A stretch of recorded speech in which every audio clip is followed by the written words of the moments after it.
Hey, good morning. Good morning. Shaji. Fellas, if you're watching, how you doing? It's for the ladies, though. Ladies, if you're watching, how you doing, sweetie? There are battles in your womanhood. There are wounds in your womanhood that he cannot tend to. What do you mean by that, Shaji? What I mean is there are scars, there are injuries, there's unhealed, there's unwelcome trauma, pain, there's adversities, there are problems that's literally meant for you and you alone to tend to. You as a woman, there are certain works that you have that's meant for you and you only to tend to. Now, being in a relationship, being in a marriage, you seem to think that everything that happens individually you work on together, but that's not true. Just like a man, there's parts of his self development that you cannot tend to, that the feminine cannot tend to, that his wife cannot tend to, that his girlfriend cannot tend to. It's his and his alone, depending on the department of the situation and the circumstance. Now, ladies, when I say there are wounds that in your womanhood that he cannot tend to, what I mean is it's a lot of self-development from an identity. It stems from individuality as a woman. Your womanhood itself is a journey. Of course, you have connections and cores that's tied to kids, that's tied to a husband, that's tied to a boyfriend, that journeys with you in your womanhood and becomes a part of that. But never forget, sweetie, never forget, there are things in your womanhood that only you can tend to. There are battles, there are wars that's meant for you and you only. Now, can he fight these battles for you? No, he cannot. Should you want him to fight these battles for you? No, you shouldn't. You should want him to trust you and respect your strength and your femininity and your womanhood and your intelligence and your gracefulness and your wisdom to discern and also acknowledge what is going on with you. What are the possibilities that swarm you that may cause you more pain? What are the things that's propelling you in the wrong direction? What are the things that's pulling on you temptation wise in the wrong direction? What are the things that's hindering you become a better wife? What are the things that's hindering you from becoming a better mother, a better woman for God, for yourself, for your family, for your husband, for the kids? There are wars, there are wounds in your womanhood that only you can tend to, sweetie. Now, this is where things may get a little complicated. During times of personal development and the need to tend to the most inner parts of your subconscious, what does my husband do in the meantime? What does my boyfriend do in the meantime? What do my kids do in the meantime? I have to go to work. I got a business.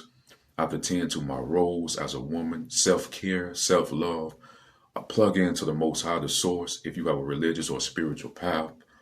And I have to do this work over here. Ladies, you have to get to a point where you learn how to be such a powerful woman that you can juggle multiple departments of work. This is where your husband or your boyfriend can help you.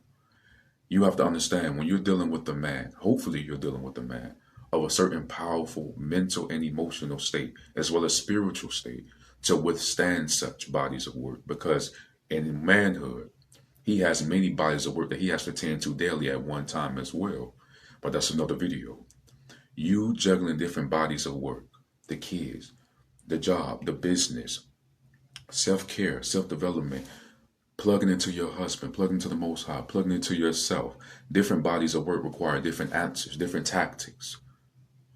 When you have wounds in your womanhood, when you have wars, and when you have so much adversity in your womanhood, and it's personal to you that he cannot help you on, what he can do in the form of helping you is, indirectly, what he can do is, he can always communicate with you, and you communicate with him.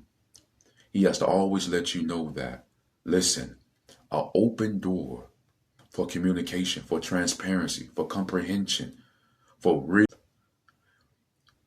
If you say, baby, I need this, I need that, whether it's micro, whether it's big, whether it's a gesture, a hug, whether it's, babe, we need to go here so I can depress that. Babe, can we talk about the temptation from that? Can we talk about the discouragement from that? Baby, I'm battling with this in my life. I'm battling with old identities, false identities. I'm battling with a part of myself that That's lower, that's degenerate, that's debaucherous, that seeks to rule my higher self, my better self. You have to have an open line of communication. And if he provides an environment where that open communication can be not only a place of refuge and a place of haven, but you also feel like that's a space to grow in that. You're not compressed, it's not tight. He provides that space for you to communicate and grow like a seed in the right soil, like a seed in the right fertilization. You're able to grow healthy in the right environment. He has to provide you that. But y'all have to have an open line of communication for that to happen. There are wounds and scars, traumas, pain in your womanhood that only you can tend to. You have to do the work. He cannot do the work for you. He cannot do the work for you. There are works that's only part of me, that's only meant for you. You have to show yourself approved to a certain level of strength in your own woman. You have to become a powerful woman. You have to become a powerful woman if you want to be true and pure and make it through the test of time. If not that, you will not make it, sweetie. He won't make it. The kids won't make it, okay? Remember, ladies, there is a body of work. There are wounds. There are scars that he cannot tend to. Ladies, marinate on that. Fellas, I'm coming for you. Shaji. Enjoy your day, sweetie.